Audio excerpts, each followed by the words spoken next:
Muy buenas a todas y a todos. En este tema número 6 vamos a hacer solo la parte del vídeo y no del audio. Y como tenéis en la pantalla, este vídeo va a ser sobre el apartado 4 con la unión de Castilla y Aragón y cómo nos vamos a encontrar la península ibérica a partir del siglo XV, que es el último siglo que va a tener de existencia, por ejemplo, Al-Ándalus. Como podéis observar en el mapa, pues tenemos por un lado que en la península ibérica a finales del siglo XV nos encontramos 5 reinos. El reino de Portugal, antiguo condado de Castilla y León. Tenemos también el reino de Castilla, también antiguo condado del reino de León. Aragón, el reino de Aragón, el reino de Navarra, y eso como reinos cristianos, y luego como reino musulmán el reino nazarí de Granada, la única zona que le queda al Al-Ándalus.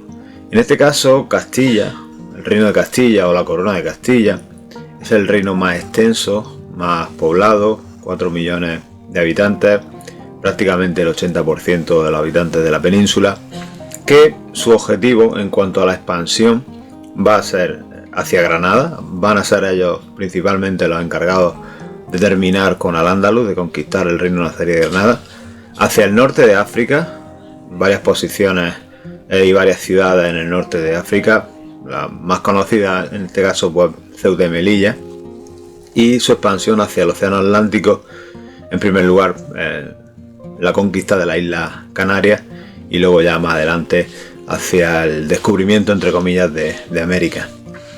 El reino de Portugal, bueno, es un reino independiente ellos ya tuvieron su expansión hacia el sur. Ellos van a estar extendiéndose durante el siglo XV por el Atlántico, a través de África, abriendo nuevas rutas hacia Asia, y bueno, va a ser una de las principales potencias del Mediterráneo y del Atlántico en ese siglo XV. El reino de Navarra pues está ahí encajado entre Francia, Pirineos, la corona de Castilla y la corona de Aragón, y por lo tanto no se puede expandir. Tiene una población pequeña, entre comillas 120.000 habitantes, y está rodeada de sus vecinos, lo que impide pues esa expansión, y en unos años será la corona de Castilla quien consiga ese territorio. Y luego tenemos la corona de Aragón.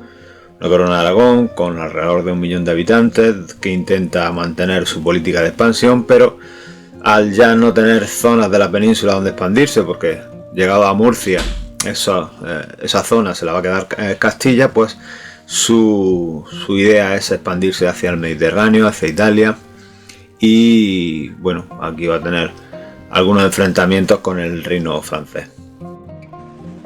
En este sentido, y haciendo un paréntesis en el vídeo, es decir, esta parte no entra directamente dentro del estudio del tema, pero sí es verdad que ya que estamos tratando en algunos momentos la evolución en la propia provincia de Almería, como tuvimos el caso por ejemplo de Al-Ándalus con Bayana, con Pechina y la creación de Almería, pues vamos también a hacer ese paréntesis hablando de la conquista de Almería. Es decir, la conquista de Almería ya tuvo varios intentos que fracasaron. De hecho, en la época de los almorávides, en el siglo XII, ya se produjo sobre el 1147 una primera conquista de Almería por parte del rey de Castilla y León, Alfonso VII, que duró poco. Luego ya el tiempo va avanzando, los siglos van avanzando, y es en 1489 cuando se conquista la ciudad granadina de Baza, que caería en diciembre, lo que provoca la posterior entrada de las tropas católicas en Almería. De hecho, la rendición pactada de Baza incluía también la rendición de Almería y Guadix, que finalmente se hicieron sin derramamiento de sangre. Así las cosas, en menos de medio mes, Fernando el Católico, rey de Aragón, se preparaba para entrar en Almería, y esto se lleva a cabo el 23 de diciembre, 2 días después de que el zagal lo recibiera en las inmediaciones de la ciudad. El zagal, penúltimo sultán del reino nazarí, entregaría simbólicamente las llaves de la ciudad de Almería a Fernando el Católico, que el día 23 hizo su entrada oficial en Almería. Al día siguiente, el 24 de diciembre, sería la reina Isabel la que llegaría a Almería, lo cual sirvió para celebrar la Navidad.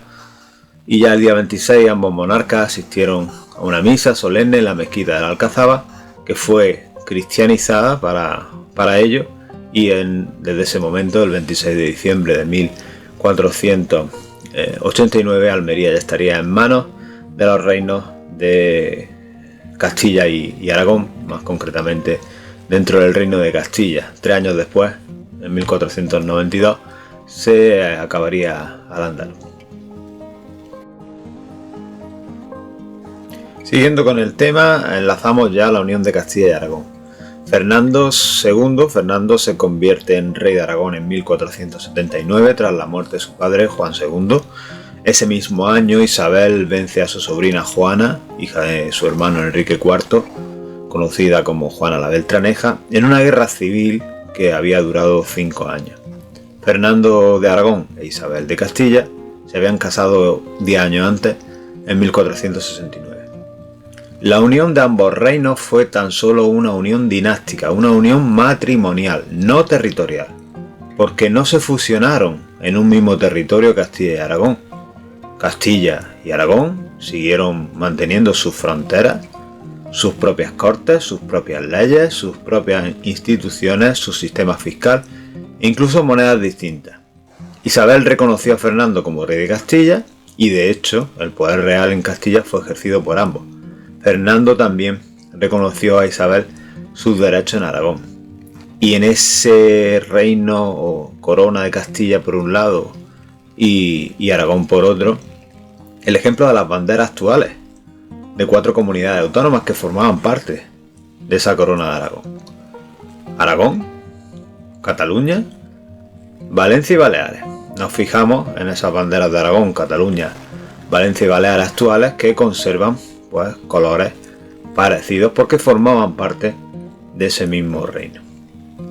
Y para concluir la expansión peninsular, pues el reino nazarí de Granada, los nazaríes que gobernaban ese último territorio musulmán de la península, tras una guerra entre 1482 y 1492, la guerra de Granada, Boabdil, último rey nazarí, aceptó la rendición y Granada pasó a formar parte del reino de Castilla el 2 de enero de 1492.